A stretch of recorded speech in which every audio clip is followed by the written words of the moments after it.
If you're looking for a fun party game you can play with large group or for a tournament, this game is a great fit. Rubaringo is a dexterity throwing game for anyone from the age of 7, where players throw rubber rings to touch their target and gain points. The game is set up by placing the board on a flat surface and carefully installing the wall. Players then receive 10 rubber rings and stand 10 feet from the board. They have the chance to throw the rubber rings to meet their targets, and at the end, players' points are calculated and documented. The various targets on the board represent various points too. If a player's rubber ring touches green, that's 10 points, purple, 15 points, and yellow, 20 points.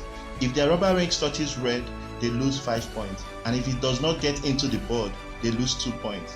There are other ways to gain points too.